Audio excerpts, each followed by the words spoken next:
keraamiliste plaatide salong Interno.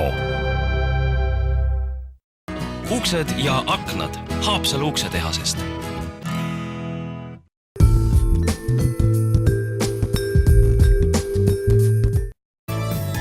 Spetsialistid soovitavad, meistrid eelistavad. Soodsad põrandakatted suurimas siseviimistlusmaterjalide salongis Kodustuudios.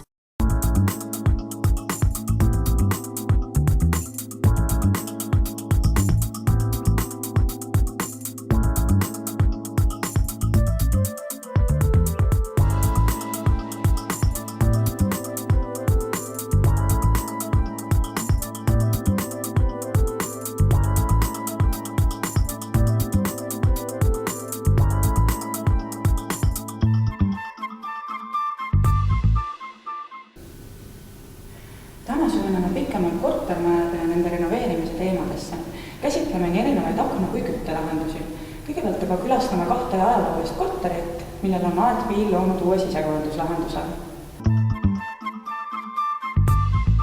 Aet, oled ennast ammu tõestanud kui geniaalne ruumiplaneerija. Mis on need esimesed nõuanded, mida vana, kas siis nõukogudeaegse või miljööväärtusliku hoone korteri omanik arvesse peaks võtma? Olgu see korter vana või uus, korter tuleb teha funktsionaalseks, sest sõltumata korteri ruutmeetritest on inimestel vajadused panipaikade järgi alati ühesugused. On vaja garderoobe, on vaja suurt elutuba, on vaja korralikku vannituba ja siin on hästi palju nippe, kuidas need olematud ruumid mõnikord täiesti elamisväärseks ja kasutuskõlblikuks muuta. Tegemist on tsaariaegse majaga, mis on ehitatud ümber kortermajaks ja kuna arhitekti poolt oli antud korteris juba väga korralik planeering tehtud, siis me ei muutnud siin otseselt köögi, vannitoa, garderoobide asukohti, küll aga on siia ruumi siis tehtud nišid suurtele kodumasinatele, külmikule, pesumasinale, kuivatile, põhjusega, et kõik muu, mis siis ei ole otseselt välisarhitektuuriga ja siseplaneeringuga seotud, oleks võimalikult lakooniline ja lihtne. Korteris on võimalikult palju püütud säilitada vana. Telliskivi on ära puhastatud, palgid ära puhastatud ja tegelikult on neid palkisi juurdegi toodud. On telliskivisein, mis oli laotud siin sõja ajal, ehk siis mitte tsaari ajal, on ka taastatud sellisel kujul, nagu ta oli, et see korter oleks siis võimalikult loomutruu. Ja kõik mööbel siin korteris on siis vastandiks väga-väga lakooniline ja lihtne, et just kõik, mis olemasolev, domineeriks. Ainsaks tõeliselt aktsendiks ehk siis võrdväärne telliskivi seinale on trepp, mille on Kalle Pruuden kujundanud. Vannituba on oma põhiolemuselt hästi modernne. Millised on sinu jaoks õnnestunuimad lahendused seal? Korteris on 2 vannituba. Esimesel korrusel on vannituba saunaga. Siin oli eesmärgiks luua siukest hubast, nii-öelda koopa meeleolu. Põrandsein on looduskivi imitatsiooniga plaat.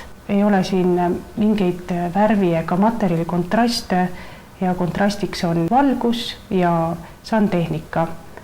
Esimesel korrusel on Via Pizzuno dušš, mille siis eripäraks on see, et dušš on ühtlasi ka valgusti. Ja see ongi kõik selle väga lakoonilise ja lihtsa vannitoa disaini juures aktsendiks ja pilku püüdvaks elemendiks. Siis vastandina esimese korruse vannitoale on siis teise korruse vannituba, mille eesmärk oli siis siduda seda võimalikult magamistoaga. Vannitupp ongi sissepääs magamistoast, mitte koridorist.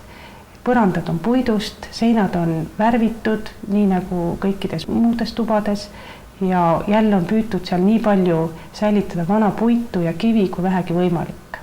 Kardinad on olematud, akende ees on voldikud, kipslambid, mis on seinaga ühte värvi, kus paistab mitte lamp, vaid valgus. Kõlarid on seintesse integreeritud, televiisor on seinaga tasa.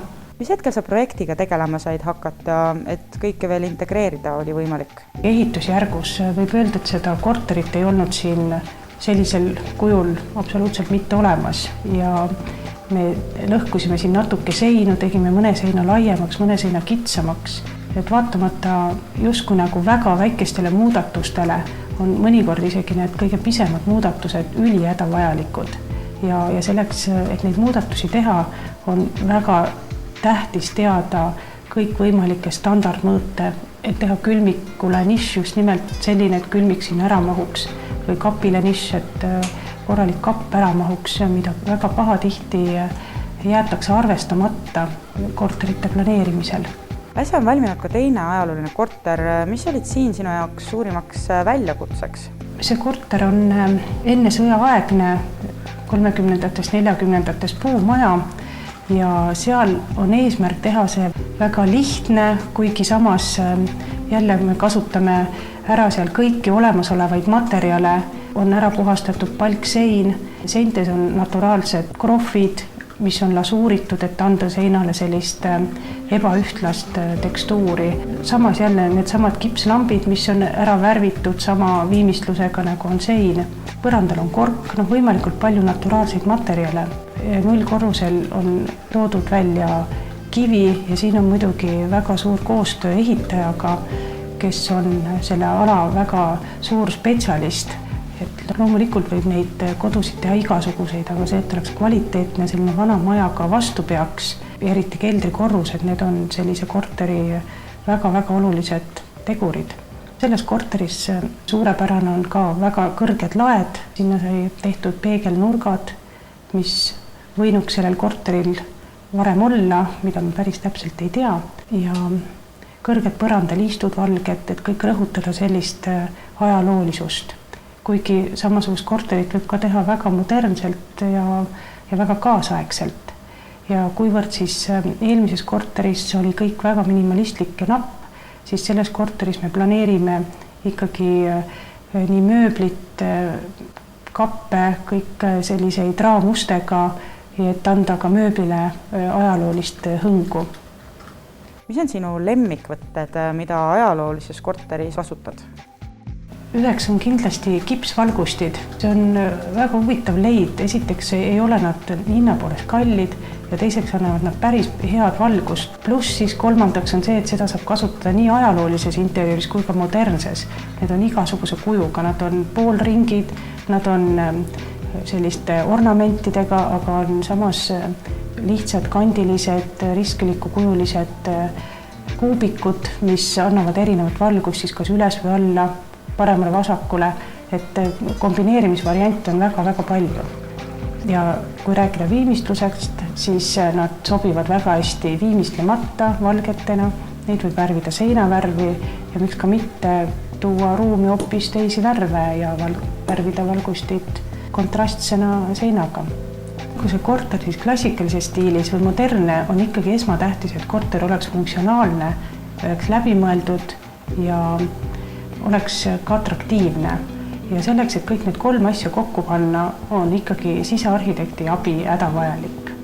Vanad korterid kindlasti seavad omad nõudmised, sest tihti ei olnud vanades korteris vannitube, ei olnud kööke, ei olnud tänapäevaseid nõudeid ja siis kõike seda tuleb arvestada, kandvaid seinu, vahest talasid keset tuba, olemasolevat ahjukohta, mida siis kas tohib või ei tohi ära lammutada ja nii edasi.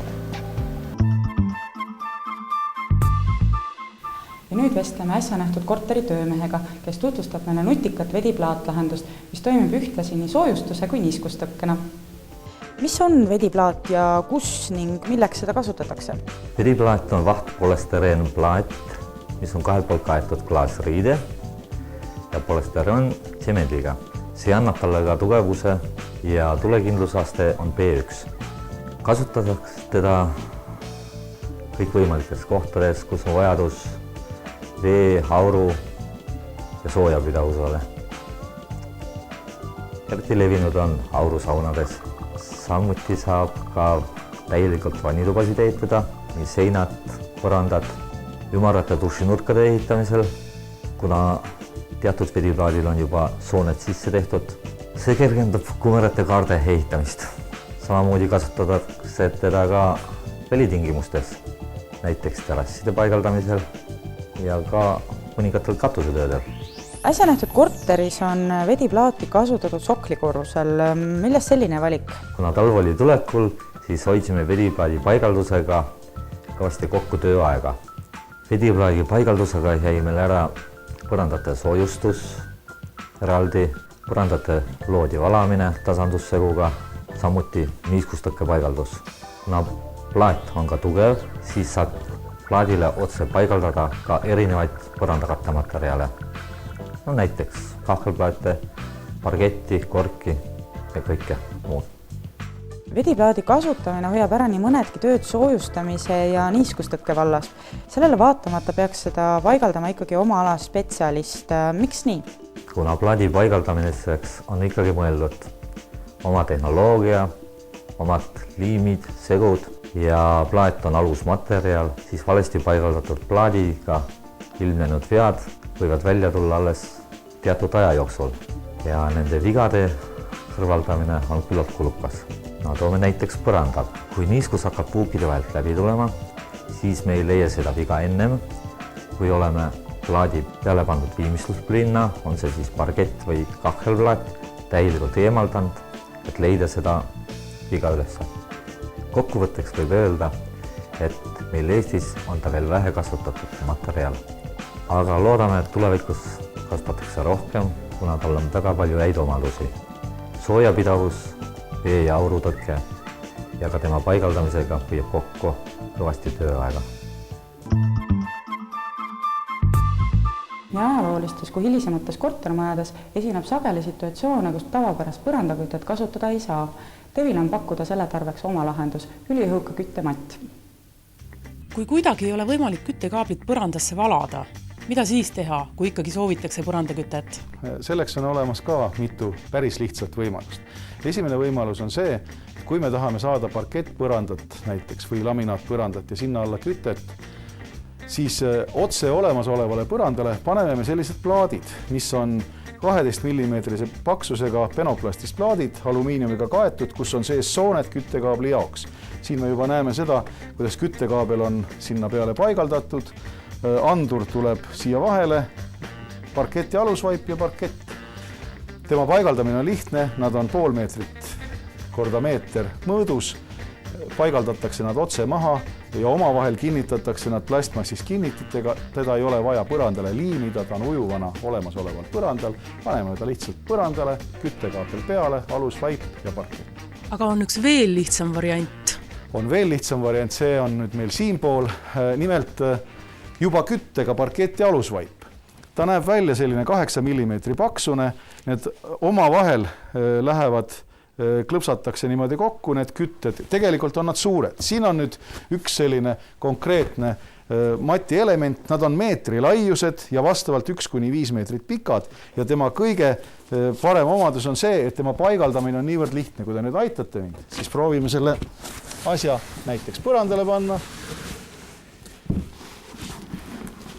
No nii, siia tuleb kõrvale teine, kolmas ja neljas, nii et kogu pindala on kaetud.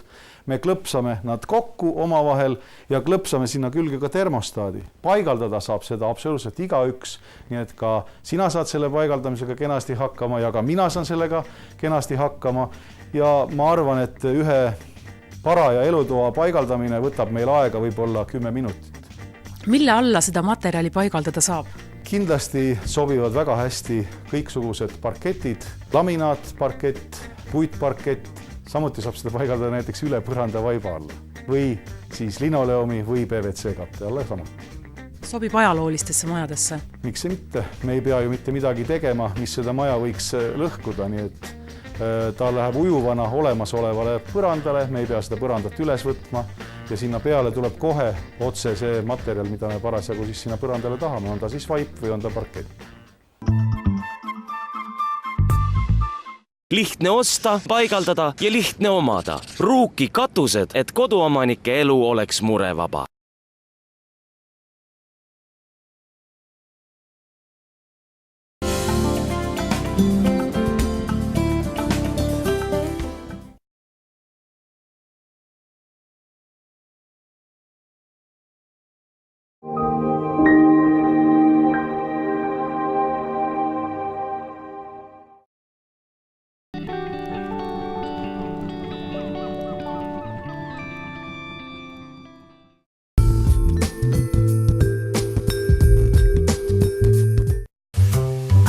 kõige mugavama istekoha leiad Maskust.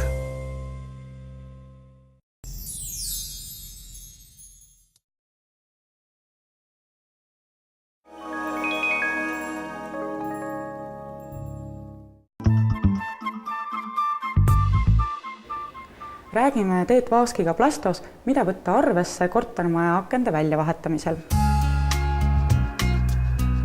Milliseid nüansse võiks üldse arvesse võtta, kui akende vahetus on ees? Kortermaja puhul esimene asi on ikkagi soojapidamine. Mis ongi suur viga tehtud, et võib-olla vahepeal siin sajandi alguses, eelmise lõpul tehti mingeid hästi odavaid asju, saadi tavaliselt võimalikult lihtsad aknad, et kuule, et meil seinad nagu nii sooja ei pea.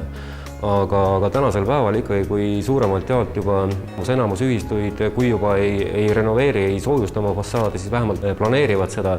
Ja see tähendab seda, et kui nüüd praegusel hetkel hakata mingit täiesti tavalist võimalikult odavat ja külma asja sinna ette vahetama, siis tegelikult see on minu arvates raha raiskamine. Et ükskõik, kas see aken on puit, plastik, mis iganes materjal, aga jah, esmatähtis on ikkagi soojapidamine.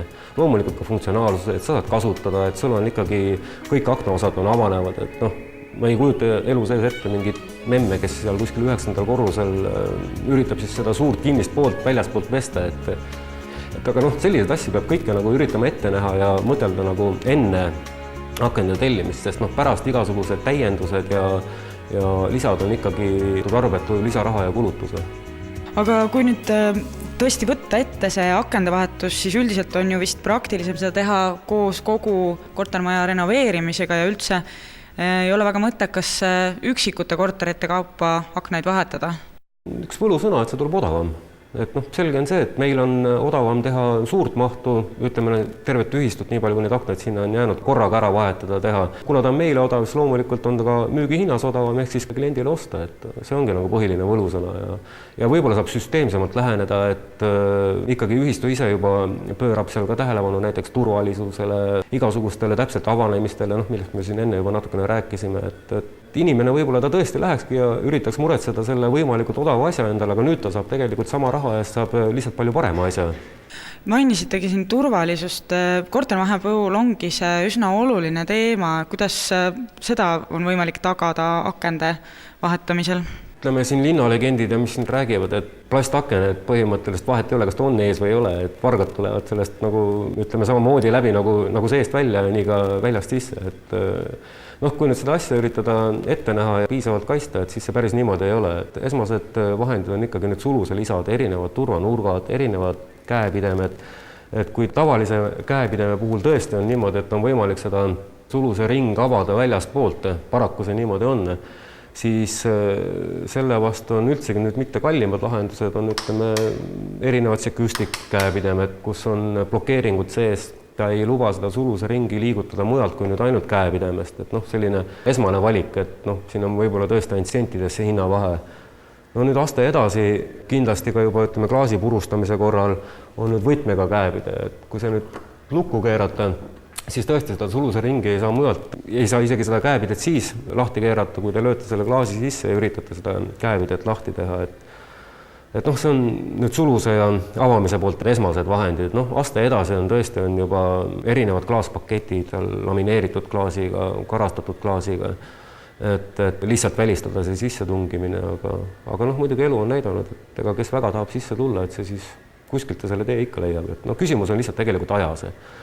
Et absoluutselt sissemurdmiskindlust selleks tuleb ikkagi väga palju kulutada ja väga palju investeerida, et see ilmselt ei ole mõttekas, aga just seda sissemurdmise aega pikendada, et selle jaoks väga palju teha vaja ei ole, et on paar sellist elementaarset nippi.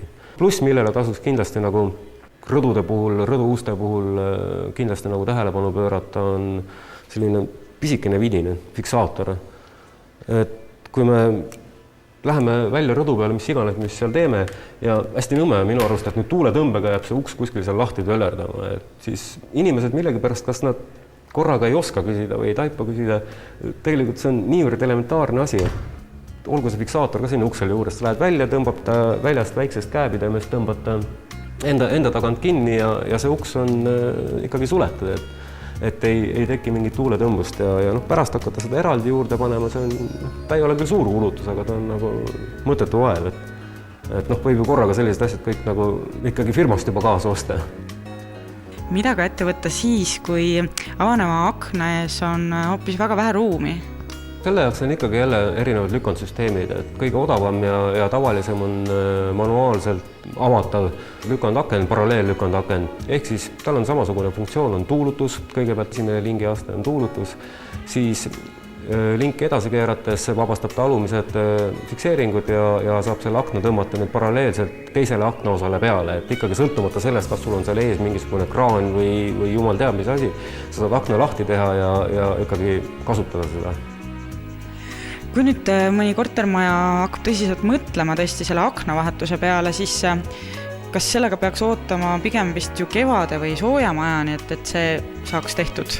Selles mõttes, kuna ilm tegelikult toimivas korteris, toimivas majas akende vahetamist ei sega, temperatuurid -15, -16, täiesti tavalised, on olemas talvevahud, sees on soe, sein on soe, mitte midagi ei juhtu. See aknaauk on maksimaalselt 10-15 minutit lahti, on uus aken ees, paigas ja tuba jälle soe, soojem kui enne loomulikult.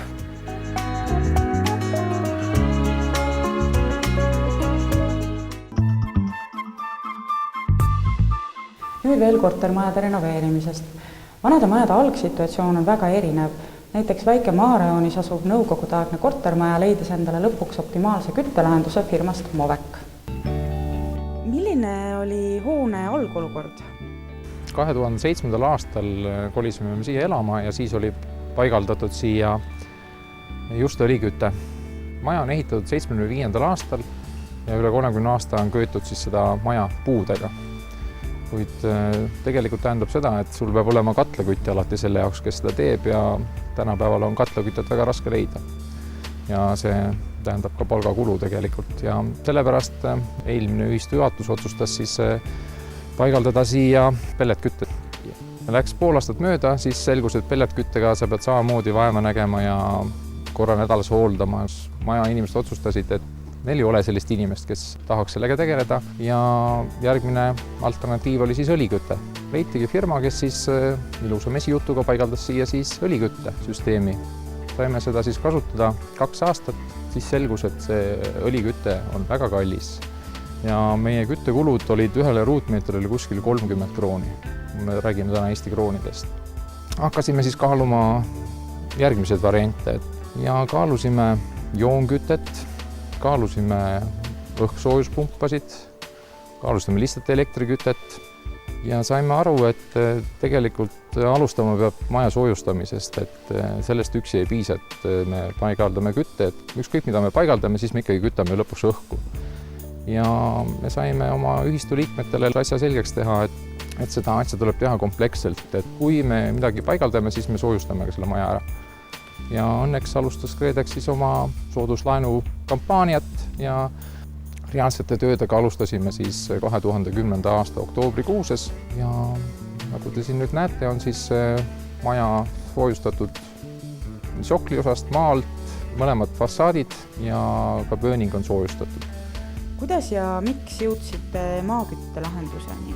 Teadsime, et maakütte nüüd ei suuda toota sellist temperatuuri, mis tavaliselt on malmradiaatorite jaoks vajalikud seal 70, 80, 90 kraadi. Aga kuna me olime maja ära soojustanud, siis me teadsime, et enam ei ole sellist temperatuuri vaja. Et me saame ka need toad soojaks 40, 45 ja 50 kraadiga, mida see maasoojuspump juba suudab toota. Ja nüüd on see aasta näidanud, et me suutsime ilma lisakütteta terve eelmise aasta ära kütta ka kõige külmemal kuul. Kõues oli keskmine temperatuur 14,5 kraadi ja kõige külmem muidugi 30 kraadi, siis ei vajanud tegelikult see maasoojuspump enam lisakütet. Kuigi meid oli ka hoiatatud, et mõni tund ikkagi sellisel külmal kuul võib lisakütet vaja minna. Kuidas maakütte võrreldes teiste kütteliikidega ära tasunud on? Kui nüüd paari sõnaga numbritest rääkida, siis 2007. aastal, kui oli paigaldatud õliküte, siis keskmine kulu ruutmeetrile oli 30 krooni. Eelmine aasta, kui meil oli maja veel soojustamata või oli osaliselt soojustatud, siis oli tegelikult see küttekulu 6 krooni ruutmeetrile. Ehk siis rohkem kui 4-kordne vahe. Mis andis veel muidugi suurt kasutegurit, oli näiteks pööningu soojustamine. Et ei olnud veel pööning soojustatud detsembrikuuses, siis oli meie küttekulu 15 krooni ruutmeetrile. Pärast pööningu soojustamist jõudis ta 12 kroonile ruutmeetrile. Ja see 12 krooni ruutmeeter oli ka tegelikult 2011. aasta veebruari kõige külmem kuu, kus oli siis 15 kraadi külma ja meie ruutmeetri küttekulu oli siis 12 krooni ruutmeeter. Kui me nüüd räägime ka sellest investeeringust, mis on tehtud, siis see investeering ei olnud väga kallis ja ma arvutasin välja, et keskeltläbi lisab see nagu 1 ruutmeetri kulule 3 krooni. Ehk võiks öelda, siis koos investeeringuga oli meie kulu siis 15 krooni kõige külmemal kuul 1 ruutmeetrile. Kokkuvõtlikult võiks inimestele öelda, et kes tunnevad, et neil on umbes samasugune maja või natuke suurem või natuke väiksem maja, siis kindlasti tasuks ühendust võtta majasoojuspumpade paigaldajaga. Enne teha kindlasti ära ka kodutöö, et minna konkreetsete numbritega juba sinna ettevõtte juurde. Ja kindlasti tasub leida endale selline ettevõte, kus omanik on ka lähedalt ise asjaga seotud ja tunneb nagu huvi selle vastu, mida ta tegelikult siin turul müüb. Muveki poole on mõistlik pöörduda juba sellise argumendi pärast, et teie 1500 ruutmeetrise tehasehoone küttekulud on vaid veidi üle 5000 euro aastas. Milline on siis teie arvates kõige parem lahendus kortermajadele? Meie oleme oma hoone juures lähtunud sellisest maksimaalsest ökonoomiast. Siit ei lähe mitte midagi välja. Maja on ehitatud võimalikult soojalt. Toimub kõik kogu ventilatsioonisoojuse tagastamine, isegi soojuspumpade katsetustel tekkiv soojus kasutatakse hoone sooja vee tootmiseks ära. Korrusmajad on väga erinevad. Korrusmajade juures tegelikult esimeseks raha kulutamise kohaks on hoone soojustamine. Loomulikult, et see käib kompleksselt, et tuleb ka korrusmaja lahenduste juures tuleb näha veidi kaugemale ainult fassaadi soojustamisest. Kindlasti tuleb arvestada ventilatsiooniga. Igal korrusmajal on oma soojuspumba lahendusvõimalused. Lahendused on olemas nii Väike-Alevis, Maakohas kui ka Mustamäel ja Lasnamäel. Kui Väike-Alevites ja maakohtades on väga lihtne kasutada maasoojuspumpasid, mis võivad asendada ka näiteks tervet Väike-Alevi katlamaja ja siin on ka erinevaid lahendusi. Kasutatakse Väike-Alevis, on võimalik kasutada ühtset soojuskogumisviisi, et ehitatakse kuhugi kaugemale põllule soojuskogumistorustik. Igal majal on oma soojuspump ja kõik võtavad tsentraaltrassist soojussiirde vedelikku, jahutavad seda ja annavad külma jälle trassi tagasi. Maal on, kus on tegelikult raha kõige vähem, on tegelikult tsentraalkütte maksumus kõige suurem ja seal on tegelikult kohaliku omavalitsuse ülesanne muretseda oma inimeste eest, et nad ei peaks talvel tööl käima ainult selleks, et korteris sooja oleks. Soojuspumba lahendused reeglina sellistes Väike-Alevites asuvates korrusmajades, mis on kunagi see EKE-süsteemi poolt ehitatud 12, 24, 36 korteriga majad, tasuvusajaks on reeglina 4 aastat. Seda ka arvestades investeeringu maksumust. Linnades, kus maad korteriühistutel ei ole või kui isegi natuke on, siis on see reeglina kõikvõimalikke kommunikatsioone täis, on alati võimalik kasutada õhkvesiseadet. Kasutatakse võimsaid õhkvesiseadmeid, mis vähendavad oluliselt küttekulu. Eelmisel aastal Riigikogus vastu võetud 2 seadust, kaugkütte seaduse parandused ja monopolide piiramise seadus võimaldab kasutada kaugkütte piirkondades kõiki taastuvaid energiaallikaid. Ja see on ka seaduses sõna-sõnalt välja toodud, et selleks on ka maasoojus. Igal korrusmajal on korteriühistu. Korteriühistud peavad olema selleks piisavalt tugevad, kasutama asjalikku konsultatsiooni ja siis jõutakse ka kindlasti heade lahendusteni, sest ütleme ka nende seadmete liisimisvõimalus on alati olemas. Iga pank, usun, Eestis on korteriühistutele nõus seadmeid liisima, sest paremat maksjat kui korteriühistu ei ole. Ja mis on ka reegel, ütleme, nendiste soojuspumba lahenduste ehitamise korral küttehind kukub järgmisest päevast ja see hilisem madalam küttemaksumus sisaldab kindlasti ka investeeringu maksumust. Kuidas võib korteriühistu kindel olla, et ta saab kõige optimeerituma lahenduse? Alustuseks tuleb teha korteriühistule energiaaudit. Energiaauditis näidatakse ära need meetmed, mida korteriühistul oleks vaja teha, et saavutada siis tuntavat energiasäästu. Energiaauditi ja audiitori valikul tuleb püüda lähtuda ka sellistest audiitoritest, kellel on kogemust, sest audiitoreid on erinevaid ja tulemused on ka erinevad. Eestis on tegelikult olemas piisavalt kompetentsi selleks, et ehitada korterelamutele soojuspambasüsteeme, ventilatsioonisoojustagastust, aga korteriühistu peab lähtuma sellest, et vaatama seda firmat, kellega ta püüab mingisugust kas või oskusteavet kuskilt saada. Ta peab vaatama, kas selle firmal on seda kompetentsi ja alustuseks vaatama kas või majandustegevuse registrisse. Kui majandustegevusregistris on tegemist hulgimüüjaga või jaemüüjaga, siis see ei ole see tase, kus sa saad tasemel kompetentsi. Seal peab olema kindlasti, et see on kütteala firma, kellel on vastavad spetsialistid olemas ja näiteks Mavec Grupil on ka soojuspumbasüsteemide ehitamiseks, soojuspumpade tootmiseks, soojuspumpade hooldamiseks ISO-sertifikaat. Iga korteriühistu võib pöörduda meie poole. Meil on olemas korteriühistutega tegelemiseks konkreetne inimene, kes tuleb kohale, tutvub tegeliku olukorraga ja me teeme sellise tehnilise lahenduse, mis annaks konkreetselt sellele korrusmajale, konkreetselt selles kohas ennast kõige rohkem õigustab. Konsultatsioonid ja pakkumiste tegemised on loomulikult ilma rahata.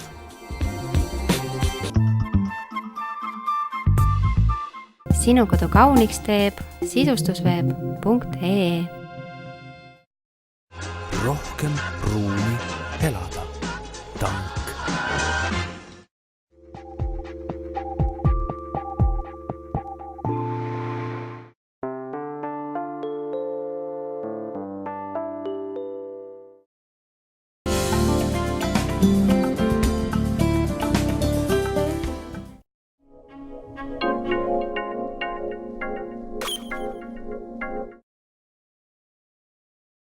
Ectolight, valguse algus. Sadolini värvikeskuse kauplused Tallinnas, Tartus, Pärnus. Tänapäeval on võimalik oma kodumajapidamisse soetada kõikvõimalikke erinevaid lappe ja švamme, kuid mille jaoks tegelikult mõeldud on ja kuidas kirjus valikus orienteeruda, räägib meile Kaido Elmik Viledast. Näeme siin hästi palju erinevaid švamme, milleks on vaja nii palju erinevaid tüüpe või mille jaoks nad kõik mõeldud on? Elu on näidanud seda, et on valmistatud erinevatest materjalidest nõusid, potte, panne, pliite ja tänapäeval enam hästi ei olegi võimalik niimoodi, et me ostame ühe švammi poest ja me kasutame seda kõikide pindade pesemiseks. Võib lihtsalt juhtuda see, et me kahjustame selle pinna ära. Aga kui nüüd kohe tunda huvi siis selle vastu, et näiteks millise pinna jaoks mõni švamm on mõeldud või kas tõesti nüüd iga pinna jaoks on eraldi švamm lausa olemas? Võib ka nii öelda, kui me räägime näiteks pliitidest, keraamilised plaadid ja nii edasi, siis ongi konkreetselt keraamilise pliidi puhastus švamm. Ja see hea omadus on tal selles, et puhastab seda keraamilist plaati kriimustamata ja ta puhastab sealt tõesti kõik ka põhja kõrbenud piima näiteks täiesti jäägitult ära. Selline švamm on nüüd vileda klitsi küürimisšvamm, mis on väga tugeva küürimisomadusega ja sellega tuleb selles suhtes ettevaatlik olla, et kindlasti teflonpottide küürimiseks see ette nähtud ei ole. Kui on väga tugevalt põhja kõrbenud pott või pann, et siis see kindlasti nagu küürib selle mustuse sealt ära. Kui me räägime teflonpottidest, selleks on viledal sellised rohelist värvi purraktiiv nimelised švammid ja need ongi kohe spetsiaalselt nagu teflonpindade pesemiseks. Kas teil on veel mõni selline täiesti uus toode, mida te ise tahaksite esile tõsta? Viledal on täiesti uus toode, on mikrokiud SWAM-lab, kus sees on siis SWAM, mis viimab endale siis vett, millega siis on võimalik puhastada ka potte, panne, kraanikausi ümbrust, kuivatada, puhastab ideaalselt poti pinna ja eemaldab sealt ka loomulikult siis väga kiiresti ja väga efektiivselt rasva. Aga kui ma nüüd tahaks tõesti siiski ainult ühe SWAM-iga läbi ajada, mida te soovitate, on see võimalik? Kui me räägime nüüd minimaalsetest numbritest, siis tegelikult võib ju osta omale selle sama teflonpoti küürimise SWAM-i, ehk siis sama SWAM sobib ka kõikidele teistele nõudele, iganes taldrikutele, tassidele, et peab ta ka kaua vastu ja siis ei ole ka seda hirmu, et kui nüüd kogemata võtan mingi vale SWAM-i ja lähen sellega teflonpoti pesema, et siis kriimustan selle ära, et kui tõesti ühte SWAM-i ainult koju osta, siis ma soovitan osta teflonpoti SWAM-i.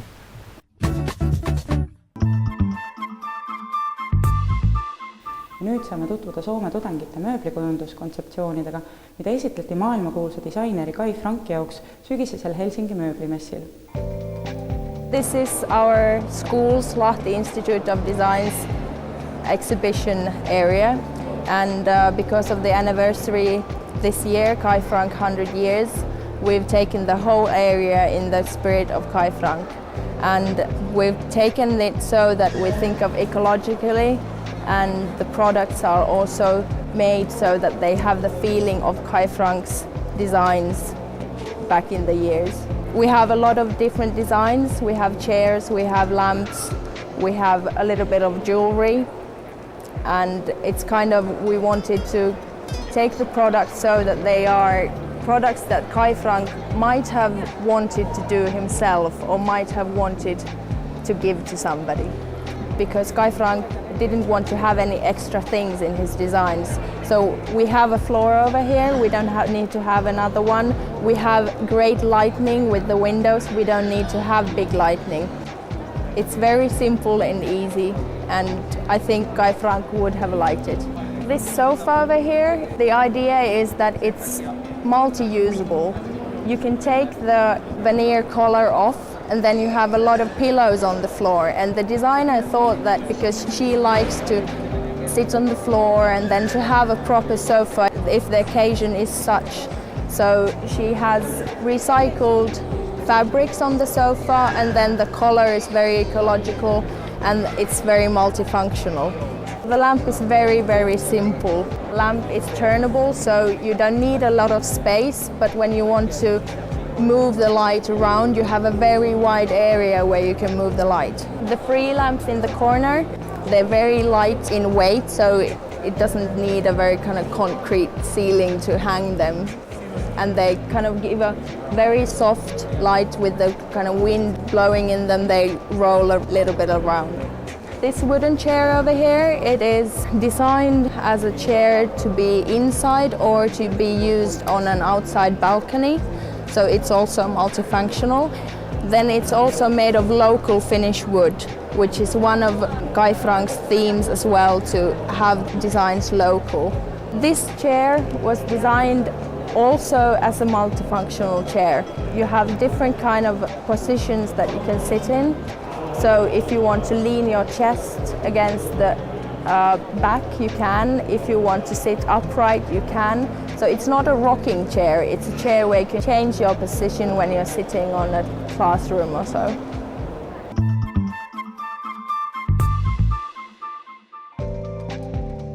Alalhoidlikkus, keskkonnasäästlik hoiak nii materjalikasutuse kui taaskasutamise eelistamise osas on juba pikalt olnud tänase päeva märksõnu, nii ka Habitare disaininäitusel.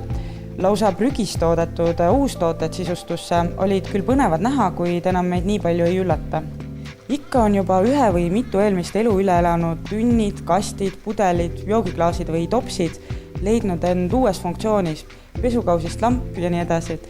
Kaval värv, mis kõike katab ja tugev liim, on siin asendamatud abimehed. Jätkub ka kaltsu kasutamine. Vanadest teksadest uued toolipõhjad, vanaema heegeldatud linik lambivarjuks. Seda teed on kaua käidud ja see on kordumatuid lahendusi otsival inimesele heaks ja kindlaks võtteks. igasuguste uuskasutatavate tekstiilide kõrval tasub väärtustada ka paberit. Seda oskuslikult lõigates või voltides on võimalik imesid teha. Täna ongi kuidagi kummaline elamisest midagi lausa prügimäele saata. Ükskõik on ärtsinud, on ka mööbliese, tuunida on võimalik kõike. Põnev on ehk ootamatu kombineerimine. Algul tundub, et kombineeritud on väga kummalisi asju, kuid siiski, miks ka mitte. Vanale mööblitükile uue näo andmine ei pea ju ainult dekoreerimise ja viimistlemisega piirduma. Miks mitte arendada ühest toolist veel lahti käiv kohvilaud või muu selline? Miks mitte liita puidustool ja vana diivanitükk? Esikus on selline toolike lausa praktiline. Samuti, kui toolil on üks jalg puudu, ei pea ta iga hinna eest sarnanema olemasolevate jalgadega. Jalg võib rahulikult ka proteesina paista. Muidugi, külviaeg on juba ees. Peale selle, et igasugustest vanadest kastidest annab luua sahtleid ja panipaiku, on vanad kastid ka suurepäraseks kasvatuskastiks. Samuti oli Habitarel disainiosakonnas veel nii-öelda ökoliin, kus soomlaslikult, elegantselt ja põhjamaiselt oli esitletud klaasi, jäine ja läbi proovitud klassika. Loomulikult minimalistlik põhjamaine puit, mida oli interpreteeritud mitmeti, kuid ikka nii lihtsana kui võimalik, lausa toorelt pigem. Tootedisaini põhikontseptsioon oli aga mahutada ja teha rohkem.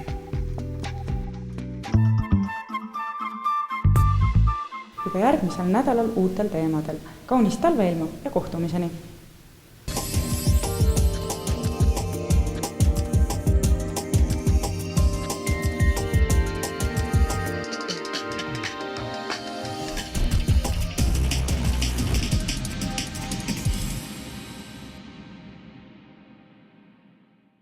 Soodsad põrandakatted suurimas siseviimistlusmaterjalide salongis Kodustuudios.